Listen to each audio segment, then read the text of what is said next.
안녕하세요, 교회학교 친구들. 오늘 같이 함께 강도사님이랑 하나님 말씀을 나눠보도록 하겠습니다. 강도사님이 가장 좋아하는 겨울 간식이 있는데, 여러분들은 혹시 겨울하면 어떤 간식을 가장 좋아하시나요? 어묵이요? 호떡이요? 네, 붕어빵입니다. 강도사님이 어제도 붕어빵 7개를 저녁에 먹었는데요. 이렇게 붕어빵을 좋아합니다. 강도사님이 하나 여러분들에게 소개해 주려고 물건을 갖고 왔어요. 이게 뭔지 아세요, 여러분? 밖에 포장마차에서 붕어빵 기다리면서 사 먹을 필요 없이 집에서 사 먹을 수 있도록, 이렇게 만들어 먹을 수 있도록 붕어빵 틀을 가져왔습니다. 여러분, 이 붕어빵 틀에 우리가 붕어빵을 만들기 위해서 반죽을 넣으면 실력에 상관없이 이렇게 똑같이 생긴 붕어빵이 찍혀 나오게 됩니다. 하나님께서는요, 우리를 자신을 본받는 붕어빵과 같은 존재로 만드셨습니다. 그런데 인간의 죄로 인해서 우리의 마음과 몸에 얼마나 깊이 하나님을 닮아가기를 싫어하는 죄의 본성이 새겨져 있는지 모르겠어요. 그럼에도 불구하고 우리 하나님께서는요, 자신의 계획과 뜻을 변치 않으시고 우리를 다시금 하나님을 본받는, 이 하나님을 똑같이 닮아가는 붕어빵 DNA를 회복시키시기 위해 큰 계획을 갖고 계신 분이십니다. 오늘 이 시간에요, 이삭의 이야기를 통해서 하나님이 어떻게 우리의 붕어빵 DNA를 회복시키시는지 함께 살펴보는 시간이 되면 좋을 것 같습니다.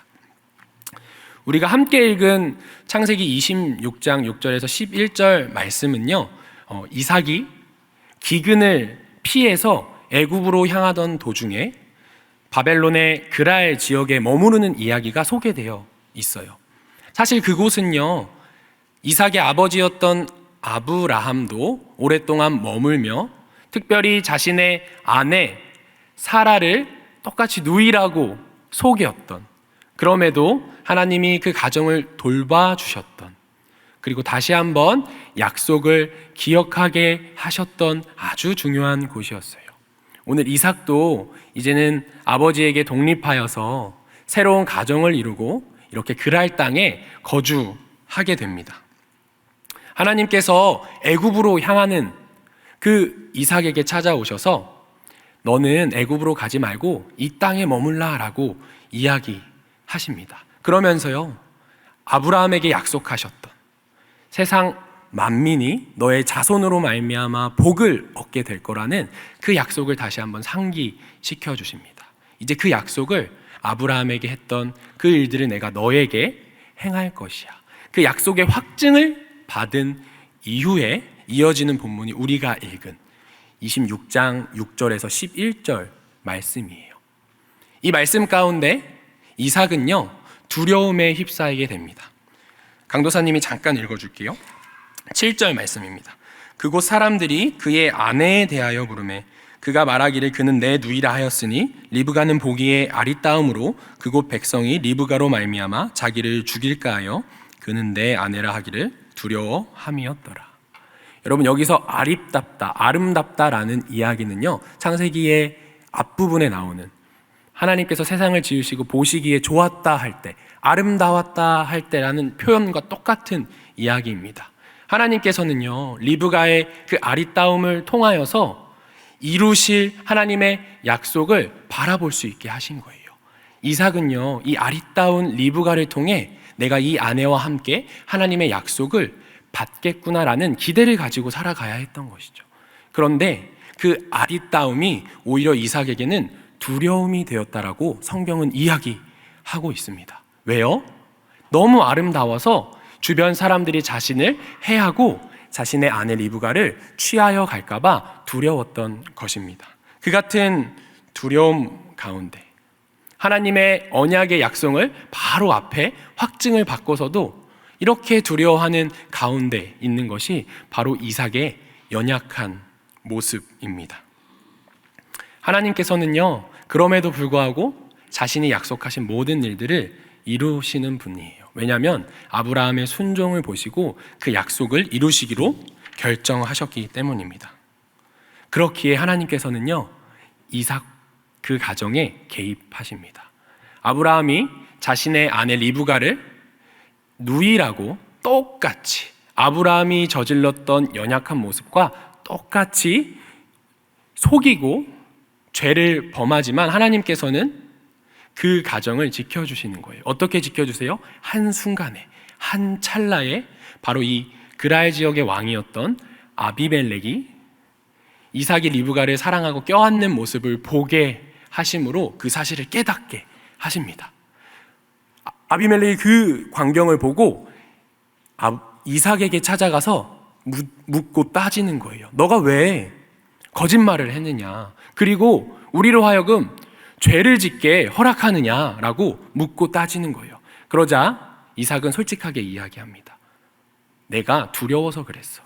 이 아내 때문에 내가 해를 당할까 봐 두려워서 그랬어. 그 이야기를 듣고 아비멜렉은요, 오히려 온 그 그랄 지역 땅 백성들에게 이야기합니다. 이 이삭의 가정을 절대로 건들지 말아라.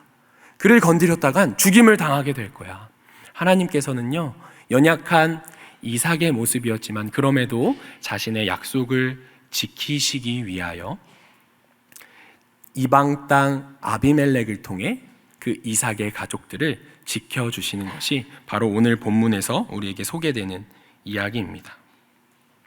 하나님이 그 가정을 지키시기 위해, 그리고 회복을 이끌어 가시기 위해 개입한 것입니다.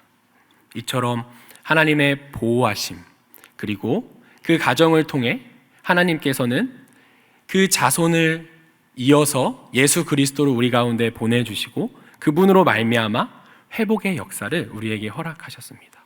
그렇기 때문에 오늘 이 이삭의 말씀은요, 이삭의 이야기만이 아니라 저와 여러분의 이야기인 것입니다. 하나님은 죄로 인해 우리 마음 깊숙이, 우리 몸 모든 곳에 곳곳이 스며들어 있는, 새겨져 있는 이 같은 죄된 본성을 깨트리시고 예수 그리스도가 십자가에서 그 일을 행하시고 부활하심으로 확증하시고 이제는 하나님 보좌 우편에서 그리스도의 영을 우리 가운데 보내셔서요, 이제는 죄된 본성이 아니라 하나님을 본받는 그분의 붕어빵 DNA를 회복시켜 주신 거예요. 오늘 함께 우리가 추수감사 주일로 한가족 연합 예배로 모였는데요, 하나님께서 신실하게 이 일을 행하심을 우리 가정의 걸음들을 돌아보면서 다시 한번 기억하기를 원합니다. 여전히 우리는 부족하고 이삭과 같이 연약해 보이지만 하나님은 그리스도의 영으로 우리 안에 그 일을 행하시는 분이십니다. 이제는 우리는 연약하지만 하나님께서 신실하게 우리가 하나님을 본받는 자녀가 되게끔 우리를 인도하실 것입니다. 오늘 이 시간에 그 은혜를 풍성히 누리고 하나님의 은혜에 감사하며 미래의 소망을 품는 모든 우리 교회학교 친구들 되길 원합니다. 안녕!